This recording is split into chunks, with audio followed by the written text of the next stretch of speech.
Hello, everyone. First, I just want to say thank you all for watching and supporting the first video. Thank you guys for the feedback and for the encouragement to keep going.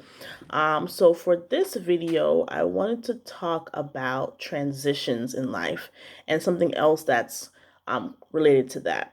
So in my first video, I spoke about when I went to college and how, that kind of caused me some anxiety, some stress, and how, it kind of was a hard transition for me, or how I had a hard time coping my freshman year. And so I want to dig a little bit deeper on that. So, in general, transitions in life can be associated with stress, and stress can be good or bad, right? So, if you're getting married or you're graduating, that could be a stressful time, but it's also something positive that's going to come out of it, or you're having a baby. It's something that's important, something that's valuable to you, but it also does come with stress, right?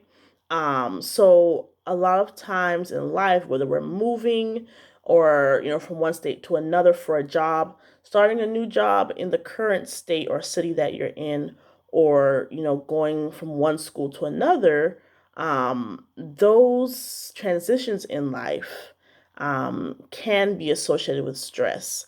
Another thing that's associated with those transitions is finding a way to cope and also readjusting.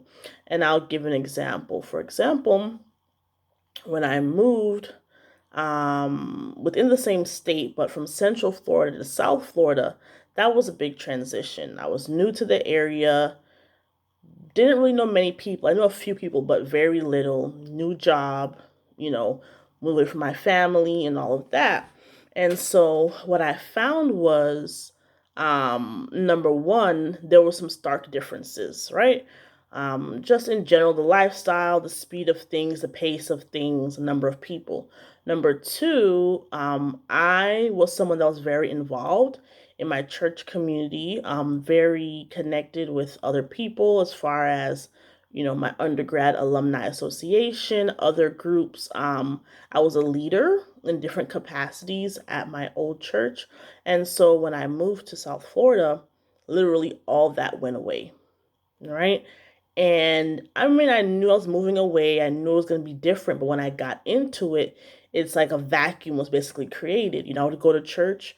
There was no one looking for me, or no one like, oh, if I came late, who noticed, that kind of thing. Or if I'm going to a potluck or a dinner, I didn't have my group of people that I would normally sit with or would save a seat for me, that kind of thing. So that took a lot of adjusting as well, on top of starting a new job, right? So when you're dealing with anxiety, depression, or mental health issues, it is important to have a support system.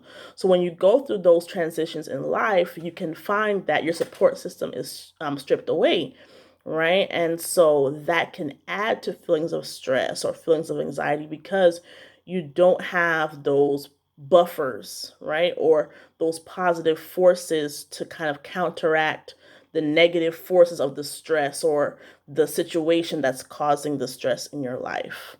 And so yeah, like, it was hard, and sometimes, I did miss back home. I want to go visit sometimes, but I kind of felt like, I won't be here long. I don't know anyone. This is not my home.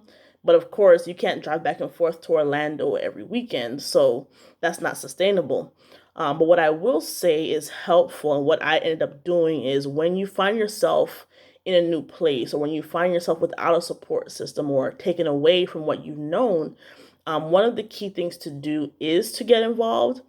And even for the most introverted, quiet person, sometimes you have to push yourself because people don't always know you, or they're not always motivated to reach out to new people. But once you put yourself out there and seek the company of others, that usually does make a difference. So, for example, I joined a young adult group at my church, joined other ministries, and once people got to know me, they would introduce me to other people, like, have you met her? And then I started getting invited to different things. And like I said before, if you're more quiet or introvert or you don't like to talk too much, there are websites. I think Meetup is one of them. There are things that you can do to try to meet other people. It doesn't mean that you have to go out to a large group, but those connections are important because, like I said, that support system, that simple human interaction is what's going to counteract and buffer you against the feelings of loneliness, depression, anxiety. So, I think it's good to make that a priority and, work on how you can engage with others where you live so that you can, have that support system in some way, shape, or form. And of course, keeping in touch with those you already know who may live away from you and that are also your support system.